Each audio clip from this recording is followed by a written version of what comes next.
Good morning, everyone, and today our group will present about ML model for flash flood prediction and warning system with recommended additional reforestation in Thailand. Here is our team member and our advisor. Have you ever wondered, are flood floods really dangerous or are they just water falling down from the higher ground? While it may seem like just a natural flow of water, the reality is far more severe. Flash flood is a sudden and intense flooding event occur within a short period. Unlike regular flash flood develop rapidly and with little warning, making them especially dangerous. And here is some example of the real event occurred at Khao Yai National Park in 2020. More than 1,000 homes were damaged, hotels and resorts were forced to evacuate tourists urgently, and major roads were submerged.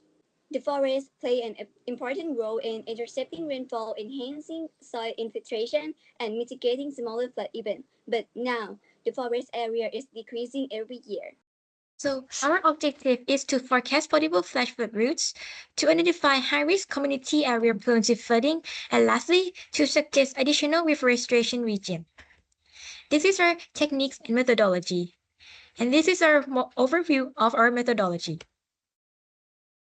And these are the datasets that will cover our model. Firstly, the flood map. Previous flood maps serve as the training result of our model. This dataset displays interactive map of past riverine and coastal floods, so we can specify the specific period we want to observe.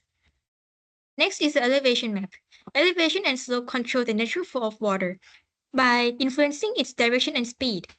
In general, higher slopes cause rapid water flow and higher erosion than flat areas, while water typically accumulates. The precipitation map is also in use as rainfall is one of the most important factors in this study because flash floods are related to brief and intense rainstorms. Furthermore, to reduce life losses as much as possible, population density must also be considered to identify community areas which may align with the direction of water flow so that we can sending out warning to these areas. And lastly is the forest distribution. Forests act as natural buffer against flash floods because they are particularly effective in mitigating smaller flood events. Therefore, having an overview of forest distribution can be used to identify reforestation priority areas that are prone to repeated flash floods. Next, for our machine learning model, first do the image processing and flood flow prediction by using the model called CNN or convolutional neural network, used to process image and predict the flood flow direction along with creating the intensity map of flood. And how CNN model works is shown right here. And next, we will apply a simple yet effective thresholding technique to flood intensity data. As shown in the example below, we will start with a matrix of flood intensity values.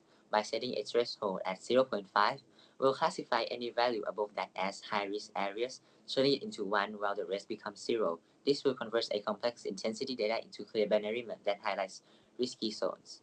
And after identifying the risk zones, the next step is to suggest reforestation areas to help mitigate future flood risk.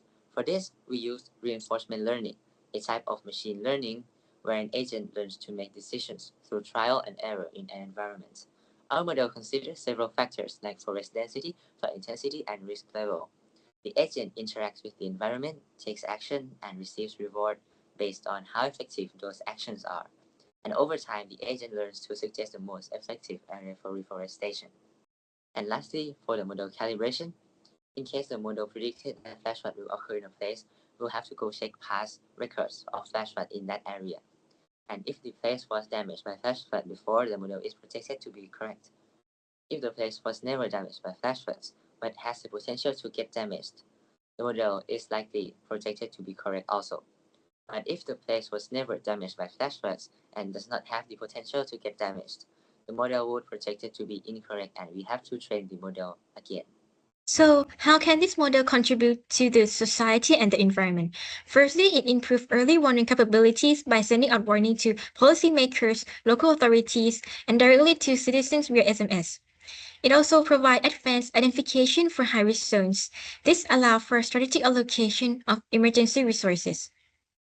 Moreover, since the model highlights the priority areas for reforestation, it can contribute to long-term flood mitigation, and lastly, to prevent or alleviate the impact of repeated future flash floods. To sum up, it is the combination of real-time technological solutions with nature-based approaches. These are the references, and thank you for listening.